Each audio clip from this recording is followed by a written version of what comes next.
Ndabaramukije banywanyi bacu mukurikira amakuru n'ibiganiro vya misi yose tubatunganiriza. Aka kanya turiko turavugana hari inkuru giturumbuka dushikiye aka kanya tugira dushireko umuco ndetse tuze kumenya vyose vyinyegeje inyuma y'urupfu rwa Generali Prime Niyongabo. N'amakuru yihuta cane hariko aravugwa cane irya nino ku mbuga ngurukana bumenyi ndetse no kumbonesha kure zikorera irya nino. Amakuru rero duhejeje kuronka nuko ngo Prime Niyongabo yoba yagambaniwe kandi ngakaba yagambaniwe n'abategetsi b'u Burundi.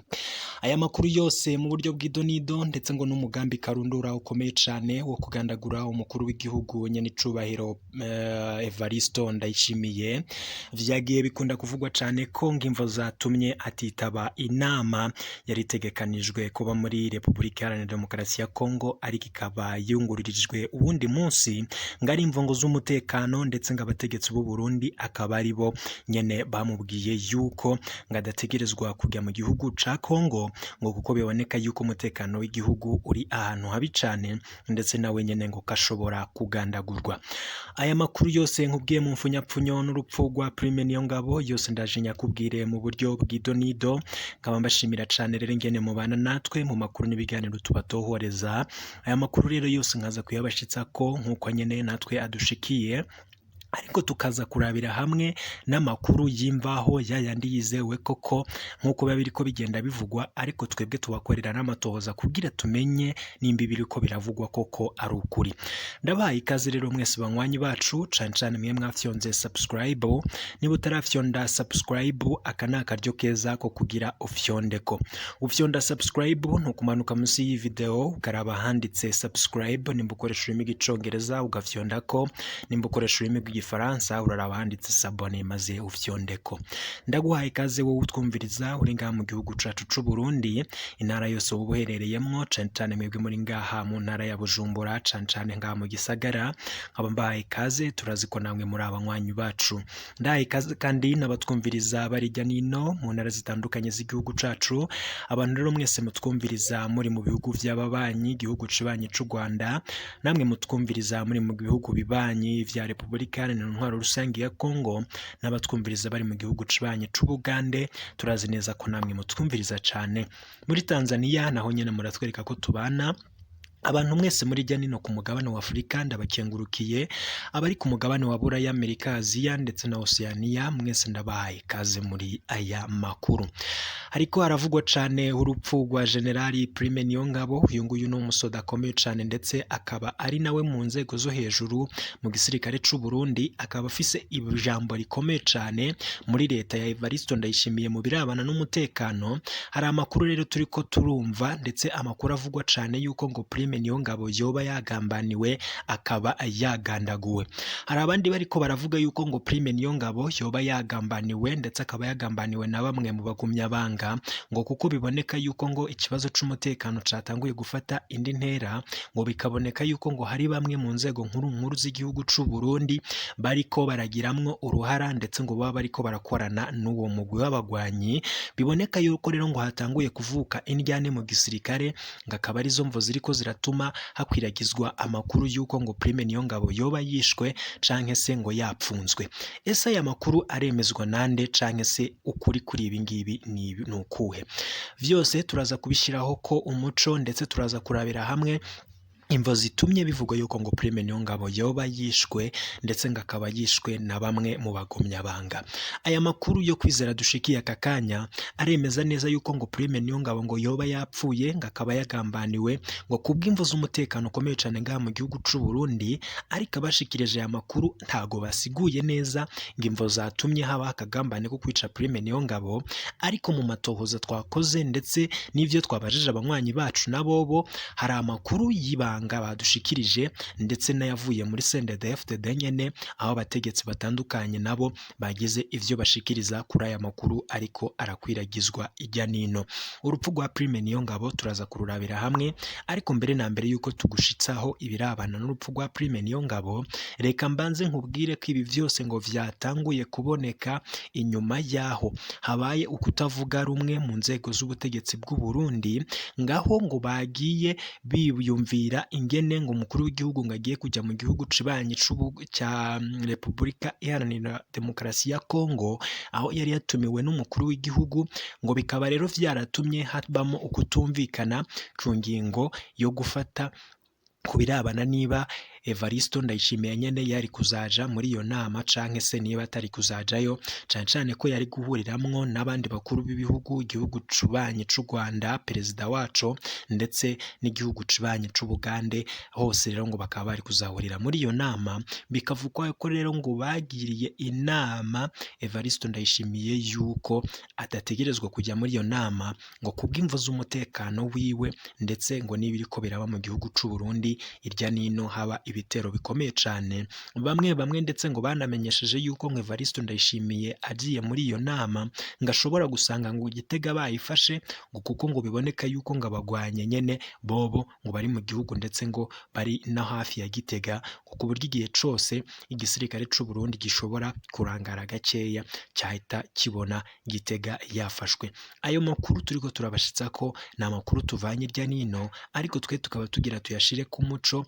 Leta y'u Burundi yo yamenyesheje yuko Evaristo Ndayishimiye impamvu zatumye atajya mu gihugu ca Uganda, mu gihugu ca Kongo, nubwo iyo nama nyine yungurijwe uwundi munsi, ngo ariko imvo zatumye basohora itangazo yuko iyo nama atakigiyemwo, ngo ni imvo z'uko ngo abategetsi b'u Burundi bafise akazi kenshi cyane bariko barakora, bityo rero ngo bikaba vyatumye iyo nama inigizwe inyuma n'umukuru w'igihugu ca Kongo. Amakuru rero akatwereka neza yuko ngo abo bariko bavuga yuko ngo Evaristo Ndayishimiye yoba yashaka kugandagurwa canke se ngo imvo z'umutekano ngo atari vyo, ayo ni amakuru ava muri leta, ariko ayandi makuru ava mu bategetsi bari ku mugambwe utavuga rumwe n'ubutegetsi, bo bavuga yuko ngo ari icikango c'umutekano w'umukuru w'igihugu Evaristo Ndayishimiye. Turabandanya kubakorera amatohoza kuri iyi nkuru, igihe cyose turonse amakuru mashasha nayo nyene turaza kuyabashitsako. Mu yandi makuru, inkuru ndetse y'agashavu nyene twavuga yuko ari inkuru yoba iteye ubwoba cane, bivugwa yuko ngo Prime Niyongabo yoba yapfunzwe canke yishwe. Aya makuru ariko arakwiragizwa irya nino ku mbuga ngurukana bumenyi, cane cane kuri Twitter, za Facebook ndetse na bamwe ngaha kumbonesha kure zikorera kuri YouTube. Hari amakuru yakwiragijwe kuva mu gatondo yuko ngo Prime Niyongabo yoba yagambaniwe akaba yapfunzwe, abandi nabo banyene bakayinyuza ayo makuru bavuga yuko ngo Prime Niyongabo yoba yagandaguwe. Aya makuru twayakoreye amatohoza yimbitse kugira tumenye neza nimba koko Prime Niyongabo yoba afunzwe canke se yishwe. Ibyavuye mu matohoza twakoze rero nabamenyesha amakuru bacu biratwereka neza yuko General Prime Niyongabo ngo hari amakuru yuko hari umwuka utari mwiza mu nzego zijejwe umutekano ngaha mu gihugu c'u Burundi, ngo ariko ngo ico cuka kikaba kiriko kirava kumvo zuko abategetsi batariko bumvikana ku ngingo zitegerezwa gufatwa, cane cane ko vyaboneka yuko ngo ijya nino mu gihugu c'u Burundi hari ahantu batanguye kwankira abanyagihugu kuronswa uturangamuntu, ngo mu ntumbero yo kwirinda ngo kuziha abagwanyi ngo canke se ngo abagwanya igihugu c'u Burundi. Muri rusangi rero abanyagihugu bakaba bariko bidogera iyo ngingo. Iyo ngingo rero ikaba bivugwa yuko ngo yagiweho impaka n'abanyagihugu ndetse n'abategetsi b'u Burundi, ngo bikanka yuko bagira aho bahuriza kugira bumvikane kuri iyo ngingo. Muri rusange rero amakuru akaba twereka neza yuko ngo hari icuka kitari kiza inyuma yuko hatanguye kuvugwa ibirabana n'ibitero ndetse no kurasa biriko birabijya nino, cane cane vyatanguriye muri Bugarama ho mu ntara ya Rumonge. Mu matohoza twakoze arerekana neza yuko ngo Prime Niyongabo ashobora kuba atari kavuga rumwe n'ubutegetsi bw'u Burundi, ariko ibirabana n'urupfu rwiwe ndetse no kuba yapfunzwe, amakuru twatohoje mu bari muri CNDD-FDD batubwiye yuko ayo ngayo ari amaremantanya ariko arakogwa n'abantu badashigikiye ubutegetsi bw'u Burundi ndetse bagira bacanishemwo abarundi ndetse n'inzego z'ubutegetsi mu gihugu c'u Burundi. Aya makuru kandi aratwereka neza yuko ngaba ariko barakwiragiza ico kinyoma yuko Prime Niyongabo yoba yishwe canke se yafunzwe, ngari bamwe mu bariko barakorana n'umugwi witwaje ibigwanisho wa Red Tabara, ngo wabarungitse ngo bakwiragiza amakuru ijya nino yuko ngo Prime Niyongabo yapfuye kugira abanyagihugu bacike icoba ndetse batangure kubona yuko noneho umutekano wabaye ndanse mu gihugu, kugira ngo abagwanyi nabo bace babona aho binjirira igihe abanyagihugu nyene bazaba bari muri ako gashavu n'icoba cy'uko umusirikare akomeye ngaha mu gihugu c'u Burundi yishwe.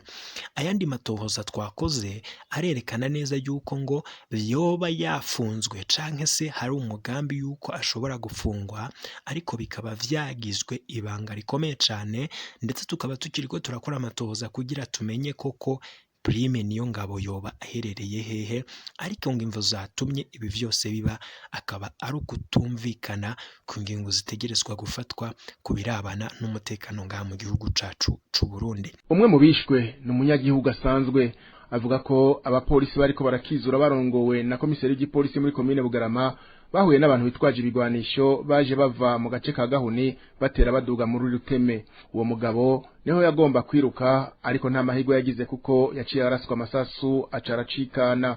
Abapolisi baciye batana mu mitwe nabo bitwaje ibigwanisho. Muri izo ntambara bane mu bari muri uwo mugwi barishwe, inkoho zine bari bafise zirafatwa nkuko amakuru ava Bugarama bivuga. Ayo makuru aremezwa kandi na bamwe mu gipolisi bari ku rubuga rw'izo ntambara. Muri izo ntambara amakuru Radio Inzamba ikesha abapolisi nuko muri bo hari babiri bakomeretse. Aho muri komine Bugarama niho hatanguriye kuvugwa umugwi witwaje ibigwanisho wa Red Tabara haraheze indwi zirenga zibiri. Abantu 5 barabiciwe muri ico gice, bakurikiye abandi 12 bishwe mu micungararo y'ishamba rya Monge. Igipolisi camenyesheje ko arabagwanyi, ariko abanyagihugu baho bakamenyesha ko bari abantu bafashwe n'iyo migwi igwana. Mu gihe bariko barasubira inyuma baguye mu vyara vy'abapolisi n'abasirikare baca barabica. Tubibutse ko kuri uwa kane ku mutumba Nyarumanga wa komine Matongo intara ya Kayanza abantu bitwaje ibigwanisho bisha abantu 7 harimwo abana 2 biga mu ishuri shingiro. Umugwi wa Red Tabara waremanze ico gitero ukavuga ko abapfuye ari abasirikare n'imbonera kure. Tubandanya n'inkuru zirabana n'umutekano. Umuntu umwe yishwe arashwe, abandi 5 nabo barakomereka.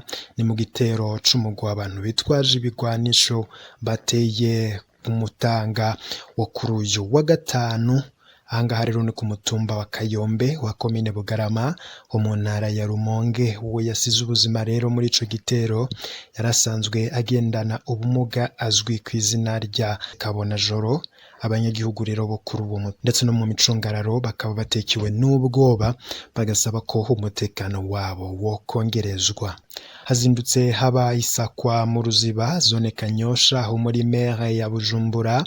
Muri ico gikorwa rero cagizwe n'igipolisi kigwanya imigumuko, hafashwa abantu harimwo batatu bagize umugwi uririmba w'umugambwe CNL.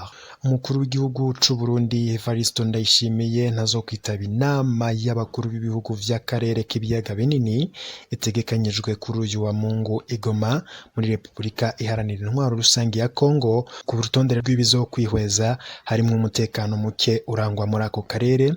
Uburundi bwo bukaba busigura ko butazokwitaba iyo nama kubera ibikorwa vyinshi bihambaye abarongoye igihugu barimwo ino minsi. Ubushikiranganje bw'u Burundi bujejwe imigenderanire ugufashanya n'ibindi bihugu bwandikiye bwa Republika Iharanira Intwaro Rusange ya Kongo kugenekerezo rya 8 kuno kwezi, busigura ko bivuye ku bikorwa vyinshi bihambaye abarongoye igihugu c'u Burundi barimwo muri ino minsi batazokwitaba iyo nama abakuru b'ibihugu byo mu karere k'ibiyaga bigari izobera Igoma muri Kivu y'uburaruko ni muri Republika Iharanira Intwaro Rusange ya Kongo. Inama yatanguye kuva kugenekerezo g'9 kuno kwezi. Muri iryo kete leta y'u Burundi ivuga ko igiye gushira imbere nyabuna uguhura ku Burundi n'igihugu ca Kongo kugira bayage ibyabo bwite biraba umutekano ku mipaka y'ivyo bihugu bibiri, uguhanahana ibidandazwa no kuganira rero kuvyerekeye ikiza COVID-19. Abakuru b'ibihugu byo mu karere k'ibiyaga bigari bategerezwa kwiga nabo nyene ivy'umutekano mu karere, imigenderanire, guteza imbere ivy'ubutunzi no guhagurukira kiza COVID-19 mu karere k'ibiyaga bigari. Ni muri iyo nama izohuza ibihugu vy'u Rwanda, Uganda, Kongo n'u Burundi bwategerezwa guserukirwa n'umukuru w'igihugu General Major Evariste Ndayishimiye. Si Evariste Ndayishimiye gusa rero n'uwahoze ari umukuru w'igihugu Petero Nkurunziza, amanama yo kw'isi nayo mu karere ntayo yigeze yitaba mu kiringo ciwe ca gatatu c'ukurongora igihugu. Yiyunguruje hanze y'igihugu agiye ingara muri Tanzania mu kwezi kw'indwi umwaka w'2017. Mukibuka ko n'inama yari itegekanijwe guhuza abakuru b'ibihugu akarere ka Afrika y'ubuseruko muri Kigarama umwaka w'2018, Petero Nkurunziza yanse kuyitaba asigura ko ikete rimutumira ryaje riteba. Kuri iyi nkuru tukaba twabashitsa ko amakuru mashasha turiko turumva yuko hoba iyo nama itakibaye ndetse yungururijwe ku wundi munsi. Turabandanya kubatoreza amakuru tukazayabashitsa ko mu yandi makuru yacu ataha.